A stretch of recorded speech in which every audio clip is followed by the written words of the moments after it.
Bandeko mbote na bino nyonso bino tomesana kolanda ngai. Mes chers amis, ezana batu bazobenga nga parce ba remarquer que ces derniers temps ba moni mingi makambo nzambe ke yamboka. Alors pour makambo yamboka, chers amis, nous savons toujours que moi je ne fais qu'interpeller ceux qui dirigent le pays. Mais balinga ba ko changer. Alors, pourquoi on continue toujours le Makamboka? Parce que c'est vraiment pratiquement impossible. Mais le namoni ndenge ba Rwandais, un Rwandais, ndenge zo finga ba nani, ba député na biso na ba sénateur qui va ba Obama. Bazo comprendre ndenge nini mutu a signé ba biloko pa na biso, mais azo yebisa bino vérité te et vous soutenez les messieurs. Donc, non, député, je vous ai toujours dit que les sénateurs, les ministres, les députés ne travaillent pas. Parce que mboka oyo batura ba travaillaka, ils sont différents. Ils ont la différence monene. Mais batouana, ce sont les gens qui ne travaillent pas. Car boyo hôtel a volé, il est en fuite. Hôtel boyo bakangi à côté de prison, ba libéré. C'est toujours ça.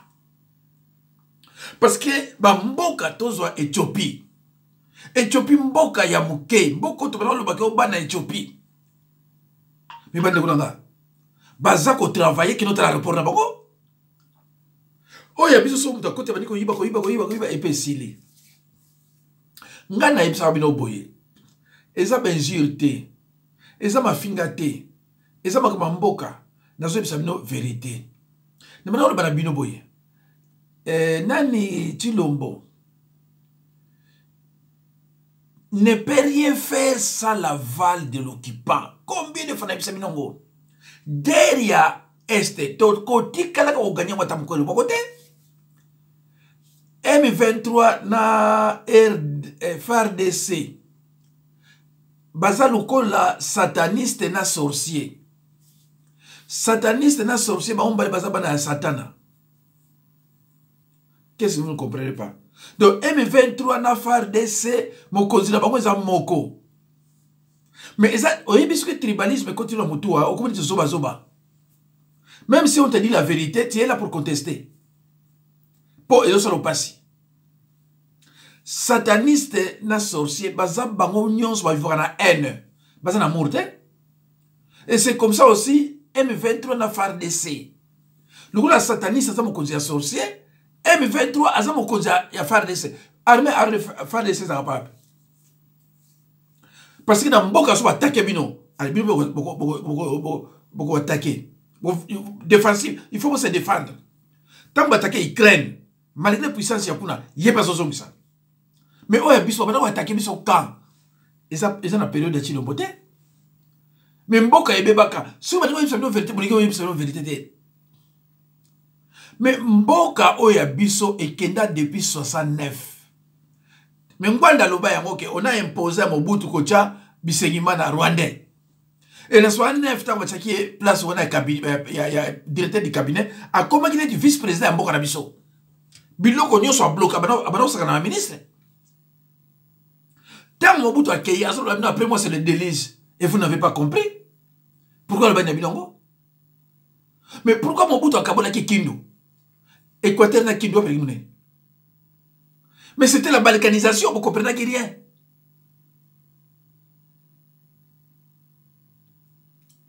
Oyo mboko ebebe zana ngo Joseph Kabila te, eza petit lomoté. Baron nyo sona mutasali 20 ans à pouvoir zate. Mais muto ça la 32 ans, atika mboka sans armée. Ba petit lota bayaka ba kimisaka Kabila te, ba kimisa Mobutu ta kimakati. Pour kuti armée zate. Armée ya FARDC, tala ba soldat ni so a fait, musala ba kolata bien, ba fier, ba lineti, bitumba akokate. Est-ce que armée ya FARDC? Ya na ba FARDC. Phase, et tala gagner bitumba. Phase et tala bunda bitumba pa. Kamino kunaka soldat, naka commandant, naka pique, bo bunda pa. Guerre à 80 jours. Bako ya moté. Guerre à 80 jours pa ba ko ina ba moté. Guerre à 80 jours ezaki entre c'était les rebelles, hein, c'était pas les agresseurs, c'était les rebelles. Et c'est entre Bakatangé et Nabiso. Bakoukiamote. Et bon, il a foutu la merde dans le pays. tia kokufa pa yakela kokufa alo bandeko avant total toyoka mama muto oyo afingi biso ba afingi bato na mino afu total nano likambo oyo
bandeko owana bauto mona eza na kati ya Kinshasa donc moto akufi yo na bazipili wana bazingi wewa batie bembe na kolo ebembe na wewa so bazokende na hôpital so na mort so pa to ebite moto ngo pe o akufeli aza pe na mbongo te taka mo mbongo azobisa papier wana bandiko na ngai chers amis ezana bato mususu balamungi na tongo bazana $5 te na RDC balamungi na tongo ko $5 ezate vous vous rendez compte $5 ezate so bon est bien te botala yi mes amis tala ona ati wana nde bembe ebembe ngwana tala ko le bembe ndinga za ndinga za wana na mbongo wa papier za na vraiment c'est triste siko ambulance la kati na mboka wana na bazi na ebite so bon ngo bien motala bato bazo ko simbe bembe ha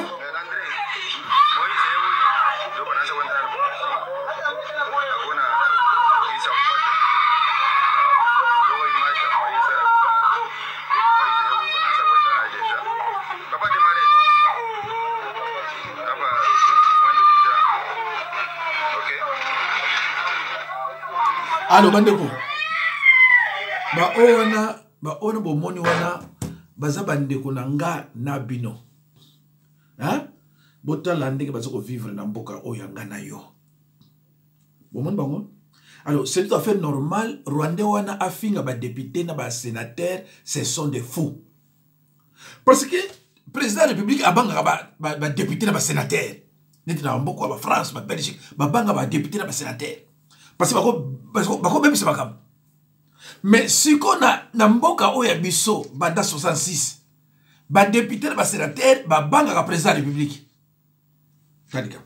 c'est la dictature ba banga ka président de la République si ko yo Rwanda na kamwe amoni bato bazo kumisa ba député ba sénateur bazo kumisa Chilombo pour abriquer sous mandat et mais bato bazo ba fou mais bato bazo ba fou effectivement sont des fous.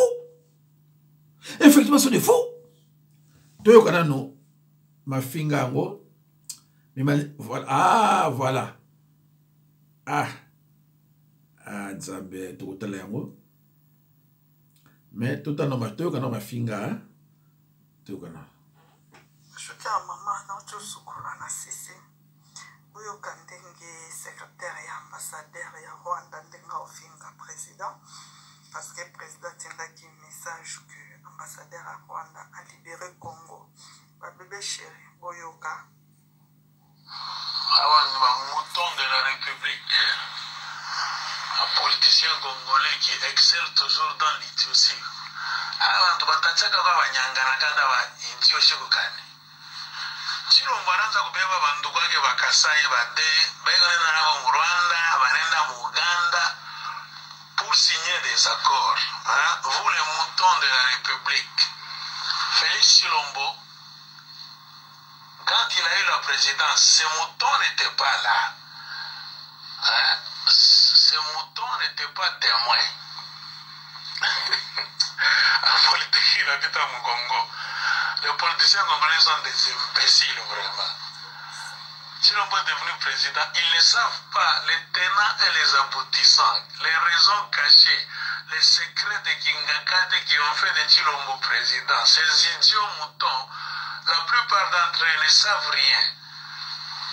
Chilombo a pris la présidence. Quand il recevait Joseph Kabila à sa résidence, ces idiots moutons ne savaient pas de quoi Kabila et Chilombo se parlaient. Chilombo a commencé à fréquenter Kagame et Museveni. Chilombo ne prenait pas ces moutons. Hein? Chilombo allait avec un ou deux personnes des Kasaïens pour signer ces histoires avec Kagame et Museveni. Maintenant que ça le complique, hein, il ne dit même pas jusqu'à-là, Chilombo n'a pas su dire la vérité à la nation congolaise. Pas même nation, au peuple congolais, parce que nous n'avons pas encore atteint le degré d'être une nation. Nous avons des relations compliquées, nous les Congolais d'abord. C'était un sénateur. Au lieu de se lancer dans une aventure pour faire des déclarations de soutien à quelqu'un qui ne vous a pas dit la vérité, qui ne vous a jamais présenté des documents, des signatures entre lui et Kagame, politicien congolais, idiot, imbécile, escroc qui recevait l'argent, vous allez vendre le Congo. Et le voilà. Il se lance dans des déclarations de soutien à un président escroc arrivé à la présidence d'une manière de magouille, un président qui est allé lui-même signer des accords à l'étranger sans informer même ses idiots députés nationaux et même ces autres idiots là-bas, sénateurs. Congo et Koufa, Banyangalakata. Ça c'est vous, les escrocs. Ndeko, oyoki, ba député na ba sénateur, ya ikuta so benga bango ba mouton. Ndeko foi ba mouton siko za nani? Na ba ndeko, aso benga bango ba mouton, mouton za nani? Yezo kamon oh, mais mouton ako signé ba biloko kuna ye moko. Aso ko wasiko ko sala te. Bino siko bozo ko applaudir, ye bozo ko soutenir kutu ye a continuer. Ande konanga. Ata kuto za fanatique. C'est clair, tant bazo ye pisaka bino mwana na leka ki alumina bino ke Chilombo azamutu ya IDPST. Chilombo azamutu ya cash c'est Kabila. Mais bako expliquer bino ngona ba décennie ni. Bolingi kaka batu bana bino ke Chilombo a gagné aux urnes. Mais c'est bête. Moi je ne condamne pas Chilombo, mais nous disons, je dis ce qui est vrai. Bilo qu'on a tout monde na ba anglais belé. Tala o makabazoloba. Chilombo, bino na lobia, ndenge bazo ko attaquer biso. Ba ko attaquer biso 100 km côté. Biso to luka négociation na Rwanda. Rwanda luka négociation na biso te. Rwanda négociation na biso pas solani, pas zoni. Parce que FARDC Isaiah ya Kagame M23 Isaiah Kagame ndenge na episaka binoke M23 ba guerre na bozoka kuna ça ba aventure M23 na FARDC ezaniti sataniste na sorcier sataniste akamokoja sorcier donc M23 azamokoja FARDC beaucoup tikalaka jamais ko gagner guerre wana contre mais dis donc vous ne comprenez rien. Est-ce que bino monaka tino basaka ba déclaration de guerre? Est-ce que tino basaka déclaration de guerre que tout ça la. Pourquoi? Mais il faut respecter les accords. Il faut respecter ta signature. Normalement, il y a Tina 2033. Payer cause la liberté. Tina 2033. Et ceux qui ont l'équipe 2033, na yebite na ba moyen nini bako récupérer à mon lisusu mboka wana. Problème mboka na biso za nini? Eza armée, eza na mboka na biso te. Ceux qui armée eza na mboka na biso 3 jours pas bomba kimi. Donc si on attaque biso biso to attaquer Rwanda. Ba vous obligé ba replier.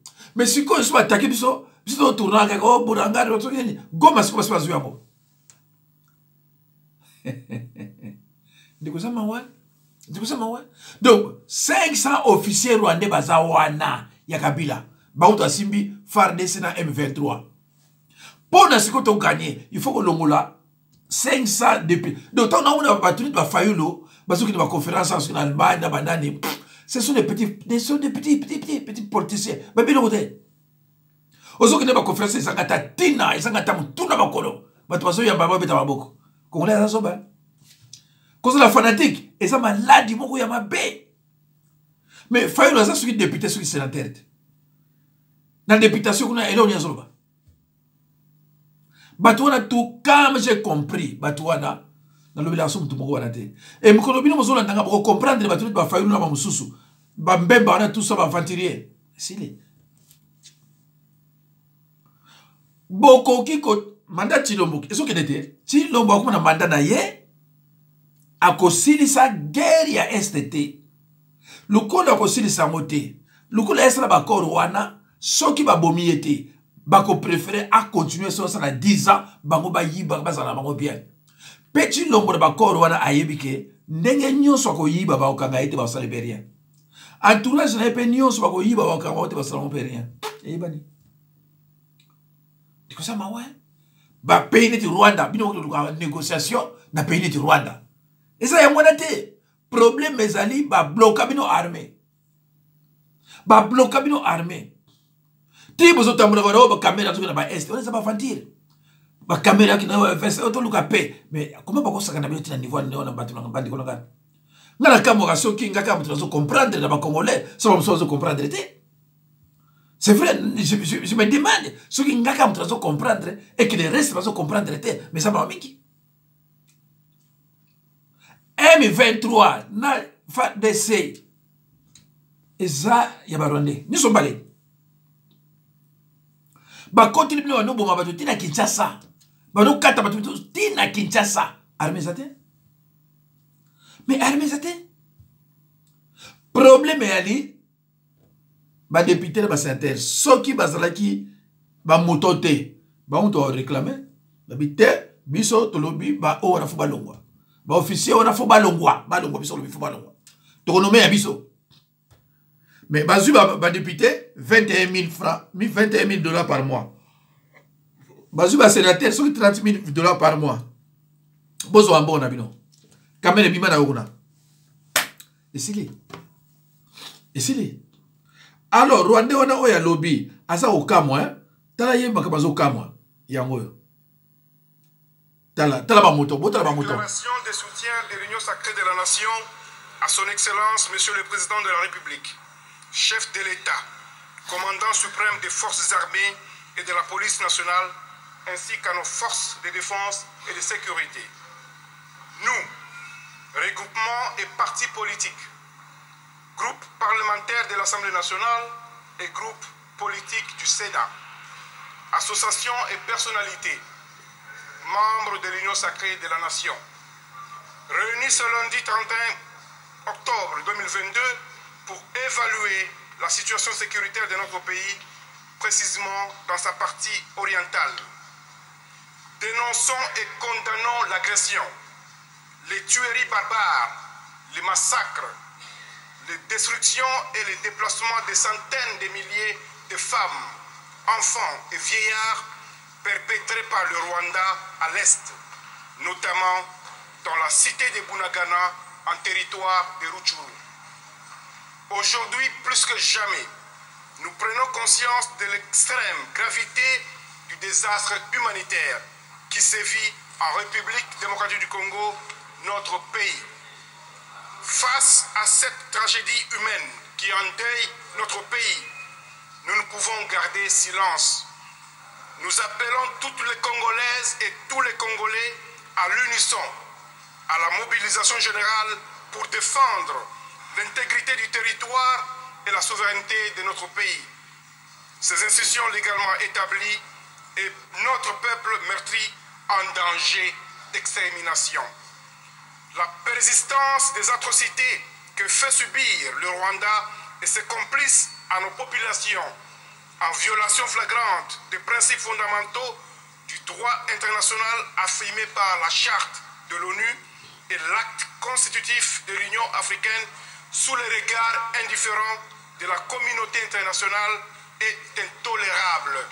Aussi, en appelons-nous au patriotisme de chaque Congolaise et Congolais pour les combattre par tous les moyens et soutenir les efforts du président de la République, chef de l'État, commandant suprême des forces armées et de la police nationale, son Excellence Félix Antoine Tshisekedi Tshilombo. et le gouvernement de la République afin que la paix et la sécurité soient rétablies dans cette partie du territoire de notre pays. C'est ici l'occasion pour nous d'apporter notre soutien inconditionnel à nos forces armées et à la police nationale engagées actuellement au front pour la paix, la sécurité et la défense de l'intégrité territoriale de la République démocratique du Congo. Pour mémoire, la République démocratique du Congo n'a jamais agressé un pays voisin. Rien donc de factuel ni de juridique ne peut expliquer ou justifier l'agression du Rwanda contre notre pays. Nous exigeons du Rwanda Allo bandeko. le retrait immédiat. Bango wana babengi bango ba mouton. Bozo comprendre? Bango wana nde babengi bango ba mouton. To bandela susu eloko to yoka. Shuka mama na to sukura na sisi. Boyo kandenge secrétaire ya ambassadeur ya Rwanda ndenga ofinga président parce que président tindaki message que ambassadeur à Rwanda a libéré Congo. Ba bébé chéri boyoka. Avant le mouton de la République, un politicien congolais qui excelle toujours dans l'idiotie. Abantu batachaka kwa banyangana kada ba idiotie kokani. Chilombo anaanza kubeba bandu kwake bakasai bade, baigana na mu Rwanda, banenda mu Uganda pour signer des accords. Vous les moutons de la République. Félix Chilombo, quand il a eu la présidence, ces moutons n'étaient pas là. Ces moutons n'étaient pas témoins. En politique, il habite à Mugongo. Les politiciens congolais sont des imbéciles, vraiment. Chilombo est devenu président, ils ne savent pas les tenants et les aboutissants, les raisons cachées, les secrets de Kingakate qui ont fait de Chilombo président. Ces idiots moutons, la plupart d'entre eux ne savent rien. Chilombo a pris la présidence. Quand il recevait Joseph Kabila à sa résidence, ces idiots moutons ne savaient pas de quoi Kabila et Chilombo se parlaient. Chilombo a commencé à fréquenter Kagame et Museveni. Chilombo ne prenait pas ces moutons. Chilombo allait avec un ou deux personnes des Kasaïens pour signer ces histoires avec Kagame et Museveni. Maintenant que ça le complique, il ne dit même pas jusque-là, Chilombo n'a pas su dire la vérité à la nation congolaise. Pas même nation, au peuple congolais, parce que nous n'avons pas encore atteint le degré d'être une nation. Nous avons des relations compliquées, nous les Congolais d'abord. C'était un sénateur. Au lieu de se lancer dans une aventure pour faire des déclarations de soutien à quelqu'un qui ne vous a pas dit la vérité, qui ne vous a jamais présenté des documents, des signatures entre lui et Kagame, politicien congolais, idiot, imbécile, escroc qui recevait l'argent, vous allez vendre le Congo. Et le voilà.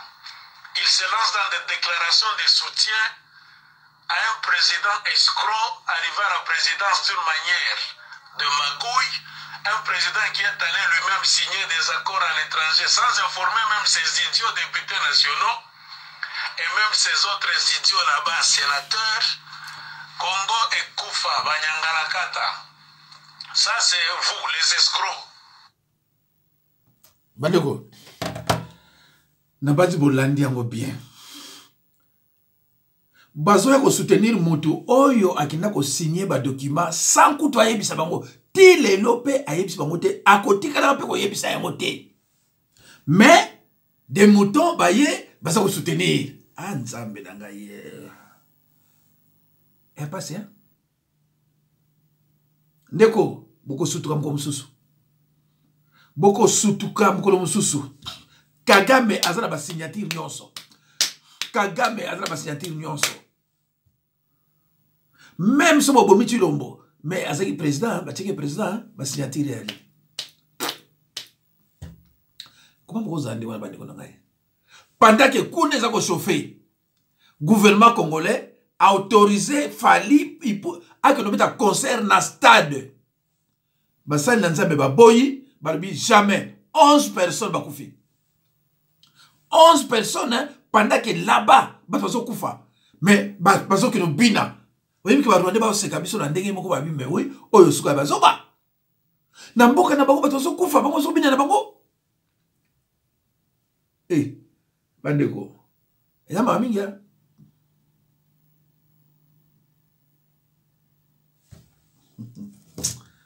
Na soni kuto ande ko na ngai. Mboka ya boyoko no mema kamera ino bovana ina poto. Hein? En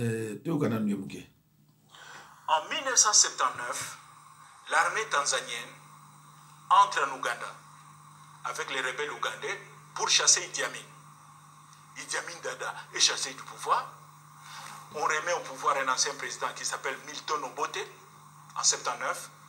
En 81, un collaborateur de Milton Obote décide, lui, de faire la rébellion parce qu'il n'est pas content de la gestion d'Obote. Il s'appelle Yoweri Kaguta Museveni. Il entre dans la bourse avec 26 camarades pour commencer la guerre. Et parmi ces 26 camarades, il a un ami rwandais qui s'appelle Fred Rugema, enfant des réfugiés rwandais qui ont grandi en Ouganda. Donc ils entrent dans les maquis et commencent à faire la guerre. Maintenant, Fred Rugema commence à sensibiliser les enfants des réfugiés rwandais. Pourquoi?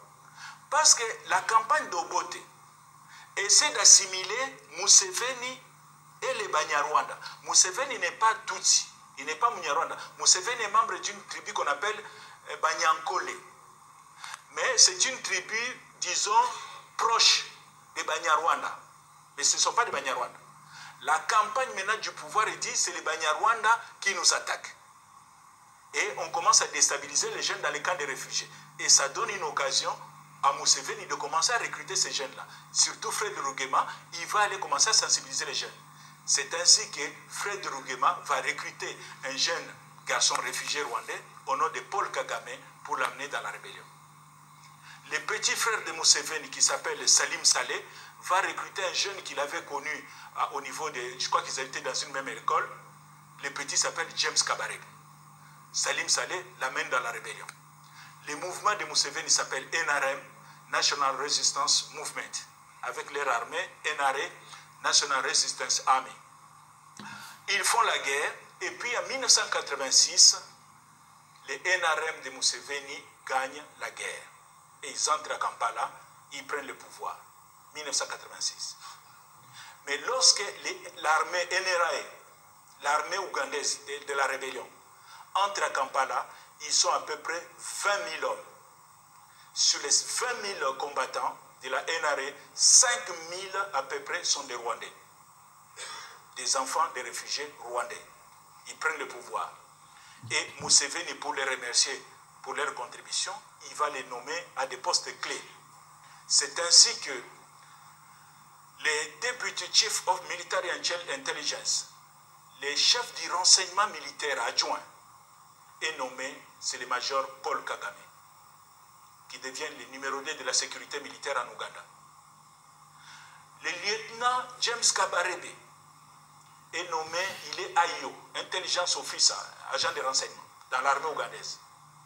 Donc ils vont évoluer comme ça, de 1986, mais plus le temps passe, les Ougandais commencent à murmurer, les vrais Ougandais.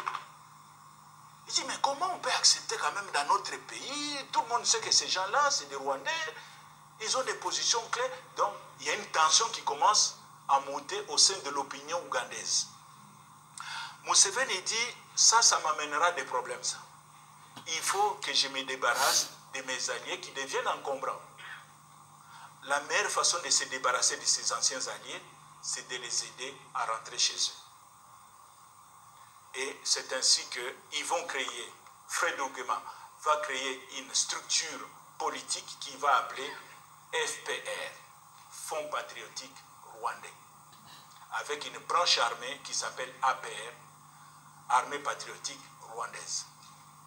Et le 1er octobre 1990, avec soi-disant des équipements volés à l'armée ougandaise, Museveni a dit, oui, ils ont volé. En réalité, on sait que Museveni avait fermé les yeux. Ils vont prendre des armes, des jeeps et tout. à peu près 3000 combattants traversent la frontière rwandaise avec l'objectif de prendre Kigali en 5 jours.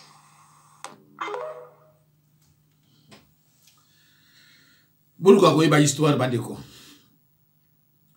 Pour à continuer bakati yango. Mais écoutez ya ba mosusu. Bolanda oyo.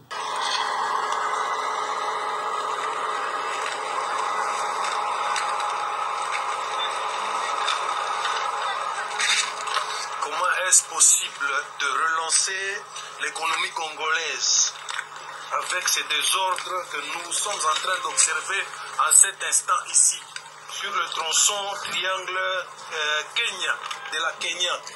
Une locomotive toute neuve venant de la Zambie qui ne s'est pas traversée suite aux immondices que les riverains sont en train de jeter sur la voie. Chers collègues, chers compatriotes, nos amis de la Kenya, cette pratique est préjudiciable au trafic ferroviaire que nous sommes en train de constater à cet instant ici. Voyez, un Zambien, un compatriote zambien, machiniste de son état, il vient ici pour maintenant déplacer les immondices. Quel gâchis pour notre économie congolaise. Quel gâchis. Quelle est l'image que nous donnons aux étrangers qui viennent nous aider ici au Congo avec leurs véhicules, avec leurs locomotives. C'est vraiment triste. Voyez un peu ce qui se passe en pleine centre-ville de Lubumbashi, à la Kenya, au niveau de Triangle. Mawa, bon, mon rapide, beaucoup, hein.